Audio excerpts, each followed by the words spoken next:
Hi friends, in this video we'll learn the meaning of depreciation. What is depreciation? Now, in technical terms, depreciation is the measure of fall in value of a asset due to use, efflection of time or obsolescence. So I'll just write down the meaning here. Depreciation is the measure of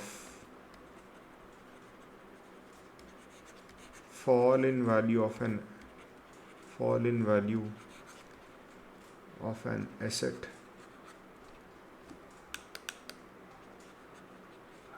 due to use, efflection of time or due to obsolescence.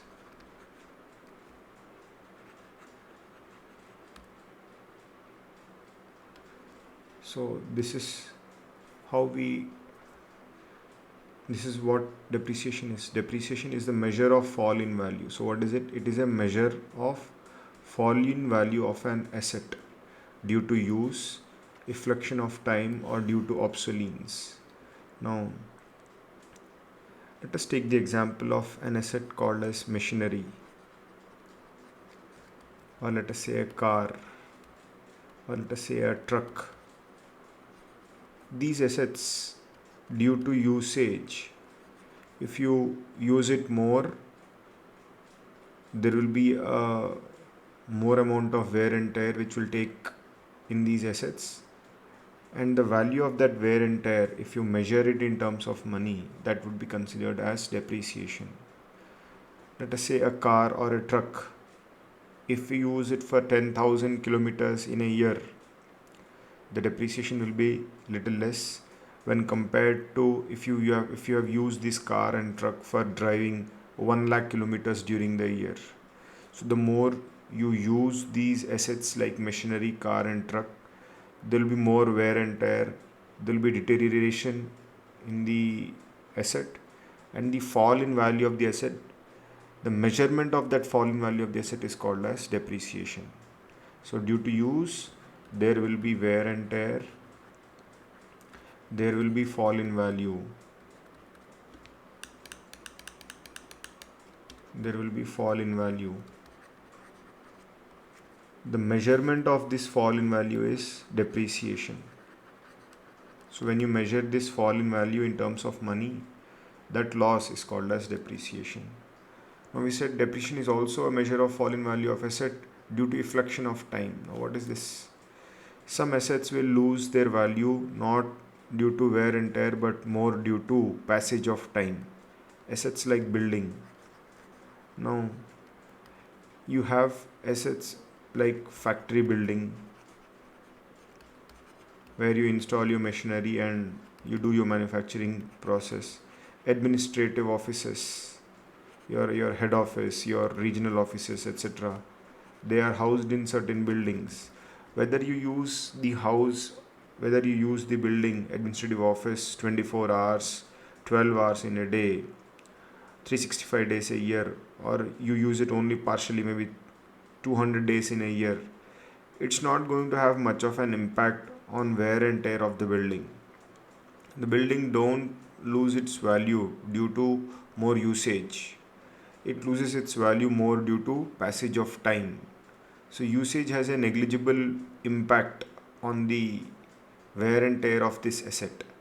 So these assets normally, whether you use whether you use it more or whether you use it less, the life is more or less fixed by the municipal authorities, and only till the building is safe to use, the municipal authorities will permit you to use the building. And after a particular period of time, that is say 50 years, 60 years, 30 years, whatever is the life of the building, once it is over, you will not be allowed to use the building even though it may be standing. Okay, so generally these assets lose their value due to passage of time, which we call as efflection of time. So the fall in value which happens due to passage of time, it is measured and recorded in the books called as depreciation. Now due to obsolescence, we are saying there can be some loss in value of an asset due to obsolescence also. So different type of assets have different reasons for fall in value. So assets like computers, we can say software,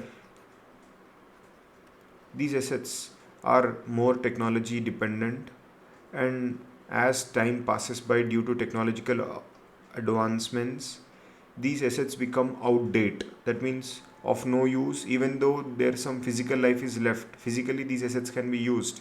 Computers can be physically used after 4 years. Softwares can continue to function after 4 years, but the technology may have upgraded or technology might have advanced. So, use of a old software or use of an old computer may not be feasible. It may not be practical. Even though they have some useful life still left, they can be still used. They are still functioning, but we may not use it because it is technologically obsolete. So in such cases, there is some fall in value of these assets, and such fall in value of the asset, when it is measured in rupees term or the measured in the money terms, such fall in value we call it as depreciation. So there can be different type of assets which we use in a business. Assets like machinery, car, truck, equipment, they lose their value due to usage, due to wear and tear. The fall in value, which is the measurement of this wear and tear, this usage, is called as depreciation. Assets like building, factory building, administrative building, they lose their value due to passage of time. And due to passage of time, there is some fall in value. And when that fall in value is measured in terms of money, we call it as depreciation. Assets like computer, software, and there can be other assets as well. When the technology becomes obsolete, the fall in value of these assets, we call it as depreciation. The measurement of that fall in value is called as depreciation. So what are the entries we pass for depreciation of an asset? The entries are very simple. Depreciation account debtor to asset account.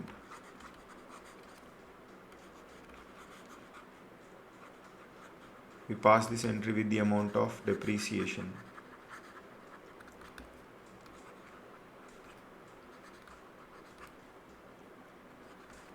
Then when depreciation is transferred to P&L account, we pass the entry P&L account debtor to depreciation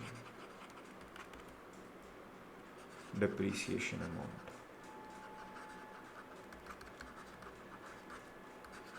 So the asset is credited and depreciation account is debited, and ultimately at the end of the year this depreciation is debited to profit and loss account and closed.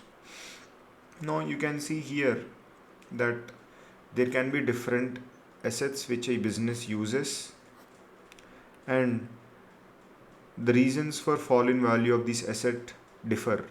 For machinery it was usage, for building it was passage of time, for computers and software it was technological obsolescence. So there are different assets which have different reasons for fall in value. So how to measure this depreciation loss, how to measure this fall in value? There can be different methods for computing the depreciation loss. If you see here in these entries, we are passing this entry depreciation account debtor for depreciation amount. So how to determine this depreciation amount? Who will tell us what is the depreciation amount for any year? For them, there are certain methods which are widely used. In our next video, we'll learn different methods of depreciation. Okay, thank you.